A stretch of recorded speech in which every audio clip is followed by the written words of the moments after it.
several days, it has been stuck in my head.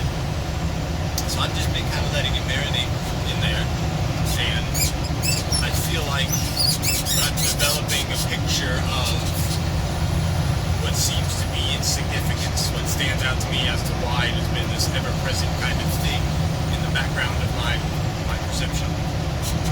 And I think it's interesting because we have a cultural conception of what ignorance means, and according to cultural vernacular, ignorance is equivalent to being unaware. Like, you're ignorant if you're unaware of something. But what's interesting is that that's not what the word actually means. It is ignorance. It is the act of ignoring. And you very well can't ignore something that you're not aware of. The only way you can ignore it is if you're aware it's there and you choose not to pay attention to it. And I think that's the crux, if you will, that ignorance is bliss does not mean being unaware is bliss. What it means is being aware and choosing not to give it your attention. That's bliss.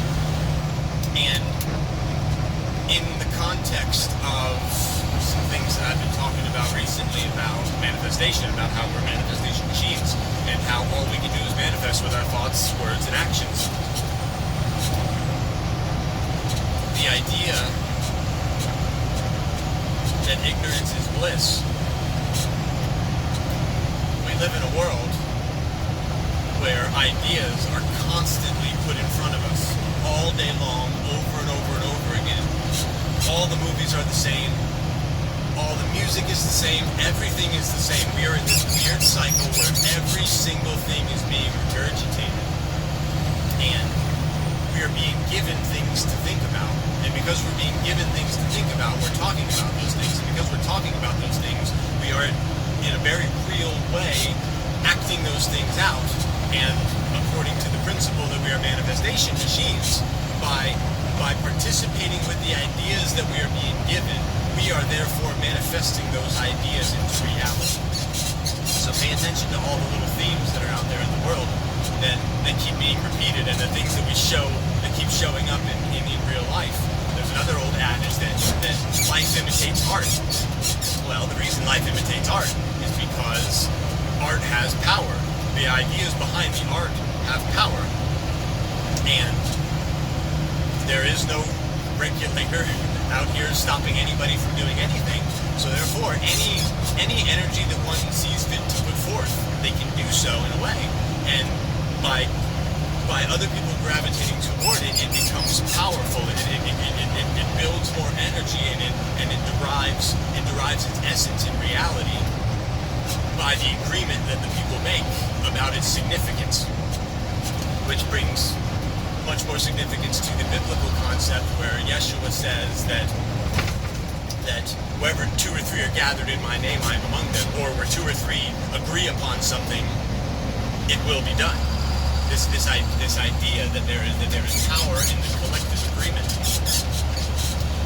And so I think the idea is that we have to be considering all of these things that we're agreeing upon.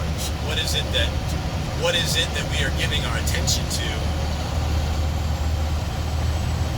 that is manifesting the circumstances that are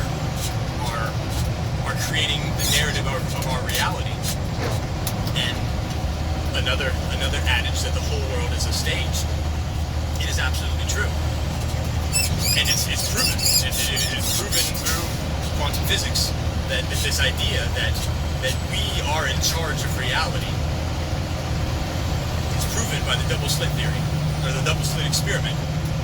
They were shooting photons through these slits, and when the photons were not being observed, they were random. They were just clusters. But when they were being observed, the photons began acting in waves, and we know that everything is waves. These are all light and sound waves that are the whole idea that matter is high vibrational light, and light is however it works out, that matter is low vibrational light and light is high vibrational matter. This idea that what what the double slit experiment shows us is that every single atom is playing a role in this program, this game that we're in. And they only respond if we're paying attention to them. And that is the essence of ignorance is bliss, is that when those atoms are not being observed by consciousness, they don't care. They're not doing anything. They're just randomly acting according to the laws of physics or whatever. But as soon as they become observed, they are energized into manifesting themselves in some sort of reality, which is just a sign, which is a wave, an energy wave, which is all everything is. So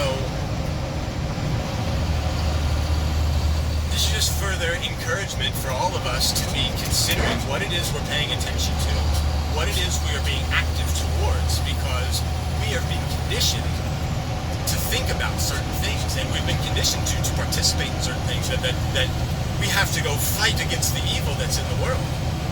But the reality is that by paying attention to the evil and by fighting against it, we are pouring energy into it. Because when we're not paying attention to it, those dots are just scattering randomly, but when we pay attention to it, they become organized.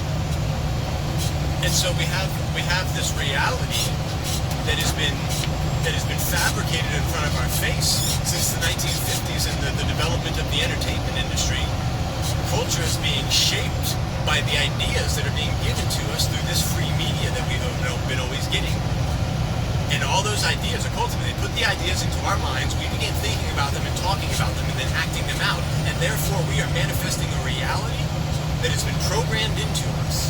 And that's the reality of what's going on here. And there's a reason why all this stuff is going on. There's a reason why that they keep remaking these superhero movies over and over and over again, because they know how the human brain works. They know how endorphins release. They know how dopamine works. They know how the human is motivated into action. And we live in a world that needs heroes. We live in a world that needs people to stand up and do something in a meaningful way. And a lot of people feel that. But what happens is when they give us movies about superheroes, we go see that movie and we engage with that movie. We subconsciously allow that into our frame of reference. And once it enters our frame of reference, we begin to vicariously live through that movie. So while those superheroes are saving the world and doing all these noble deeds, we are getting dopamine hits as if we were doing those deeds. And then you walk out of the theater or walk away from Netflix or whatever, and you have now satisfied the endorphins and the chemical responses that is this deep desire for a hero to be in the world. And you've jerked off your hero-ness at the movie theater by releasing these endorphins in a way that has no real meaning. And that is how they're keeping us passive, is they're giving us all of these things through the entertainment industry, and we are living vicariously through these things. And by living vicariously through these things, we are releasing the dopamine and the endorphin and all these different things, all these things that should be building up, that we should be using as the fuel to get into action and to do things in this world.